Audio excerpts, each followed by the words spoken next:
muita gente saiu aí a dizer, muita gente que eu estou dizendo assim, né, Ivo, gente que é do ramo, que não é do ramo, né, de que o que teria acontecido, ou que está acontecendo com os Yanomamis é um crime de genocídio, né.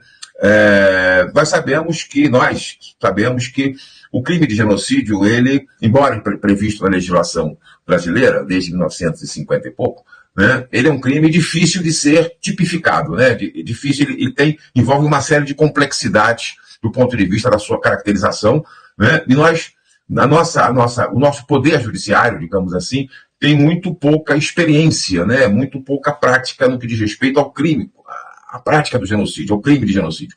Né, nós temos uma legislação internacional, né, que a partir aí de uma série de normas internacionais, de convenções, do Estatuto de Roma, que criou o Tribunal Penal Internacional, que buscam caracterizar o crime de genocídio do ponto de vista do direito penal, do direito criminal internacional, e alguns casos, inclusive, levados ao Tribunal Penal Internacional. Mas são poucos, né?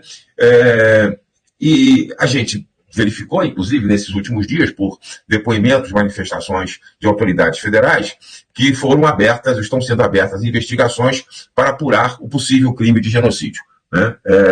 Eu queria que você falasse um pouco sobre isso, né? Porque nós temos essa dificuldade de caracterização, e uma outra questão, Ivo, que está também associada a isso, é que o crime de genocídio se aproxima bastante do crime de extermínio, né? Quer dizer, a fronteira entre uma coisa e outra, entre um tipo penal e outro, é bastante tênue, né? Obviamente que ambos são crimes de lesa humanidade, como sabemos. Você integra, inclusive, a assessoria jurídica da APIB, da Articulação dos Povos Indígenas do Brasil, não é?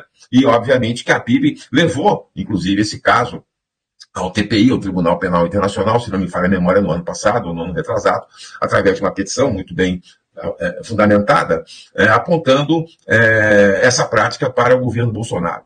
Né? Eu queria que você falasse um pouco sobre isso, até porque, como nós também sabemos, né, Ivo, e aí você vai poder discorrer melhor sobre isso, o crime de genocídio geralmente envolve uma ampla cadeia, né, de intervenções, né, de pessoas, às vezes de empresas, instituições, enfim, que estão por trás disso. Né? Eu queria que você discorresse um pouco sobre isso, meu amigo, por favor. Obrigado, meu amigo Marcelo Jorrel. Boa noite a todos e a todas, por onde estão aí. Agradecer aqui o convite. Era um exagero falar muitas vezes, né? Muita gente dizia que é um exagero falar em genocídio no Brasil, no século XXI, quando o movimento indígena já denunciava que o que estava em curso é um verdadeiro genocídio, né? E a gente começou a fazer várias denúncias, inclusive a PIB levou um caso ao Tribunal Penal Internacional com base no Estatuto de Roma, né? Que nós entendíamos, inclusive, né, a rede de advogados indígenas, que o que estava em curso, de fato, eram atos e omissões que tinham por intenção de exterminar os povos indígenas do Brasil, né? Conforme lá está conceituado lá o crime de genocídio, no artigo 6 do Estatuto de Roma.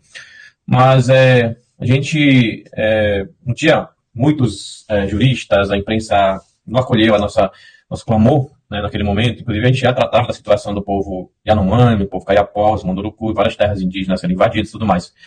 Né, então, a gente já expressava nossa preocupação. Mas o que aconteceu agora, nos últimos dias, né, que uma coisa surgiu assim de repente, mas muita gente que não acompanha essa discussão em relação à situação dos povos indígenas no Brasil, acha que é uma coisa que não tinha nenhuma medida, né, nenhuma ação por parte de órgãos públicos, órgãos federais, inclusive. Mas a gente estava num governo, de fato, que declarou que os indígenas, organizações da sociedade civil, não ia ter vez, né, não iam ficar, não respeitaria os direitos constitucionais, a lei dos povos indígenas, né, a gente falou isso, vociferou isso para o público, né. Então a gente continuou lutando contra o projeto de genocídio que estava em curso. A gente conseguiu, inclusive, derrubar, né, o chefe desse projeto, que é o ex-presidente da República, né, que falava que não demarcaria nenhum milímetro de terra indígena. Né. Foi preciso, inclusive, que o presidente eleito visite um hospital. Né, ele foi até a Casa Yanomami para constatar em loco que, de fato, estava acontecendo aquela situação que estava sendo divulgada na mídia, né, que, na verdade, vinha sendo divulgado pontualmente pela grande imprensa, né? Inclusive, não conseguiram fazer um trabalho de dizer que, de fato, crianças indígenas estavam morrendo ali dentro da terra de Yanomami. Mas como a imprensa acompanhou a visita do presidente da República, e que constatou, inclusive, a situação, a gente viu que, de fato, a situação veio à tona, né? Com muita força, inclusive, muitas pessoas se comoveram. Então, a gente acredita agora, né, se discute muito, vários juristas, inclusive, eu vi se manifestando, que o que pode estar em curso, de fato, é um genocídio. Levado adiante pelo governo federal, né, pelo chefe de poderes que estavam aí, pessoas que estavam aí nesses cargos, tanto os militares, da FUNAI, da CESAI, dos ministérios, né, existia esse essa intenção de não garantir atenção e atendimento ao povo Yanomami, né? E hoje a gente está vendo o resultado disso. Isso é o resultado de um projeto, né, de uma missão deliberada e muitas vezes orquestrada, inclusive, em todas as esferas, né? Como a gente viu, que todas as ações levavam para o garimpo, para liberar o garimpo. Inclusive, a nível do estado de Roraima, quando o governador do estado, que é aliado ao presidente da República, parceiro de primeira mão, apresenta 2 projetos de lei. O primeiro, para regulamentar a atividade lava-garimpeira no estado de Roraima. Só com isso a gente já presenciou um aumento alarmante de garimpeiros dentro das terras indígenas, né? E outro projeto de lei, inclusive, proibindo a destruição de equipamentos que estavam sendo apreendidos nos garimpos. Isso tudo serviu de pano de fundo, de incentivo, né, aos garimpeiros. Quando o governador do estado recebe garimpeiros dentro do Palácio Senador Hélio Campos e leva eles até a Assembleia Legislativa para acompanhar a aprovação do projeto de lei, e a mesma coisa, chefe, o governo federal, o presidente da República faz, e isso com certeza incentivou todo esse projeto. Eles usaram os garimpeiros para tentar exterminar o povo Yanomami. Só que a gente descobriu o plano de extermínio, né? O genocídio que estava em curso, e com certeza todos eles têm que responder segundo a lei brasileira e a legislação internacional, que busca prevenir de fato o crime de genocídio, crime contra a humanidade, que nós estamos vendo praticado contra nossos irmãos Yanomami nesse momento. É isso. Ô Ivo, eu queria ir um pouquinho mais além, porque me parece que nessa cadeia de responsabilidades, ou de irresponsabilidades, ou de propositais omissões que caracterizam a prática de genocídio, não existem apenas agentes públicos envolvidos, né? Agentes públicos e agentes políticos, né? Deputados, governador, etc., né? Mas existem também agentes privados, né? Empresas, pessoas físicas que apoiaram, estimularam essa prática e ganharam muito dinheiro com a exploração ilegal do ouro. Né, eu comentava com o Conrado, aliás, você sabe disso, que Roraima, sem ter, com o Conrado, com o Luiz, que Roraima, sem ter qualquer mina de ouro legalizada, chegou a ter um registro de 100 e tantos quilos de ouro exportados, né, legalmente, né, para outros países. Né. A Índia, por sinal, é um dos principais importadores do ouro, já a princípio caracterizado como vindo de territórios indígenas. Né.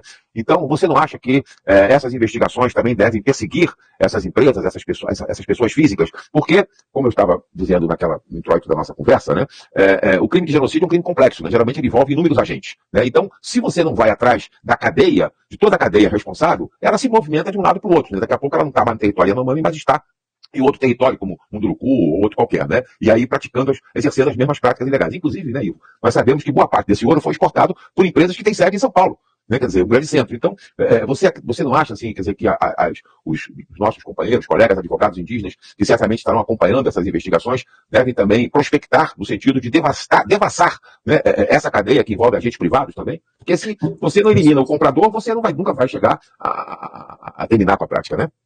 Exatamente, Marcelo. Se estava saindo toneladas e toneladas de ouro, estava indo para algum lugar. Então tinha uma rede de compradores, né, conforme as últimas operações da Polícia Federal, que demonstrou o envolvimento de várias empresas que exportam, né, ouro em grande quantidade. E as próprias investigações já comprovaram o envolvimento de pessoas, né, empresários, que financiam o garimpo dentro da terra indígena Yanomami, de conhecimento público, inclusive, que é uma das pessoas que enriqueceu com isso, mora em Roraima, né? Inclusive teve o filho dele preso por envolvimento, está sendo investigado pela Polícia Federal. E foi candidato, inclusive, né, a deputado federal, felizmente não ganhou, justamente querendo avançar sobre as terras indígenas, né? Agora, dentro da lei, como eles queriam, como eles falavam, tudo era legal.